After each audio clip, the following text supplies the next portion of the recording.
This block sees the end of anatomy class in all its forms as we take our last exam in neuro. Welcome to the pearly gates. But how did we ever get to this point? The very first day of anatomy lab confronted us with a chilling reminder of our own mortality.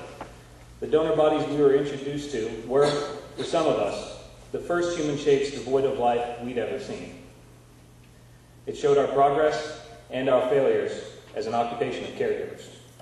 Our donor bodies died of various ailments, but each entered our lab without the nefarious sins that consume each and every one of us. Who among us has never indulged yourself in the embrace of vanity, or lost yourself in the spirals of jealousy, or fallen drunkenly into the iron grip of revenge? Not one of us. But our deceased teachers devotedly shed their knowledge upon us, unencumbered by the vices that shackle all of us. They did so as the last free choice they had as living persons, to give their earthly remains to those of us who wish to better our world, spend our time curing others, and be a beacon of hope. In a way, our donor bodies represent both the beginning and the end. Only a few days into our medical school curriculum, we are confronted with a visceral reminder of the human condition, the net effect, if you will, of a lifetime of experience that has passed the event horizon of time and into the realm of unearthly existence. This beginning is perhaps the most personal gift any of us will ever receive. The beginning is perhaps the most personal gift any of us will ever receive. I want to emphasize that point. But it also represents the end. Death is a certainty that we cannot escape, only put off. But the example our donor bodies gives us is that the end is not so dissimilar from the beginning. We've begun our journey as physicians, witness to the uncomfortable status of the deceased, without iniquity, without arrogance, and without contempt. And in this is the example of how we should strive to act as physicians and citizens. Will we conduct our careers and lives in a way that draws pause from onlookers, aghast at the selflessness with which we conduct ourselves? Or will our associates recoil at our apparent lack of compassion? Will we accept defeat at the hands of death in a way that belies no trace of pride? Or will we prolong the suffering of our patients to quench our own egos, blind to the inevitability of life's twilight?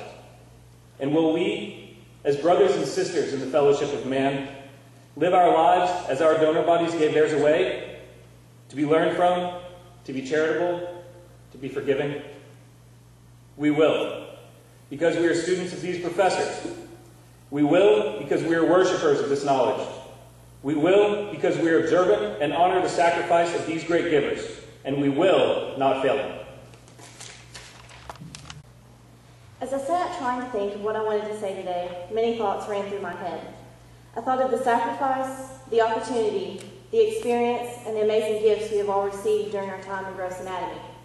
However, no matter the thought, I kept coming back to one phrase that will forever be in my mind when I think of my experience in anatomy. It was the last block, and we were preparing to dissect the feet. Once we had successfully prepared the feet, Natasha stood there looking at them and said, "I wonder where these feet have been." We have each spent hundreds of hours with our cadavers, and yet we know very little of their lives. They made the ultimate sacrifice for us, complete strangers. That in itself describes the type of person they had to be: giving, willing to sacrifice, selfless, and respectful. Their desire to help us, future physicians, speaks more volumes about them than we could ever imagine. Miss Luella, as we often called her, provided one of the greatest learning experiences of our medical school career. Each day, when we came into lab, she provided us with structures and opportunities that otherwise we would have never experienced.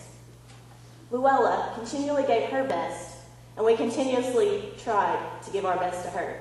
She was the perfect inspiration and truly made us appreciate the marvels of the human body. We each will take away many memories from anatomy, whether good, bad, or somewhere in between. I'm sure that 10 years from now, we will each be able to think back to these times in lab, remember our cadaver and lab group fondly. Anatomy lab is a rite of passage that every physician must go through.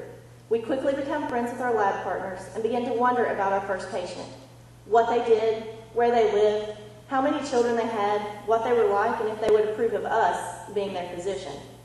We begin to imagine the answers to these questions and create stories based on what we see as we dissect. Each lab provides us with a new learning environment, opportunities to see new things, and to look at the human body in a way we never will again.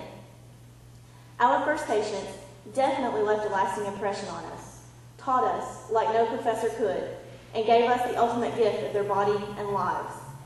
Although we may never know where their feet traveled, the lives they touched on a daily basis, or what their hopes and dreams may have been, we will forever have their footprints on our lives as physicians. Our last musical arrangement is entitled Simple Gifts by John Manier, Ashley McCarthy, and Chris Berg.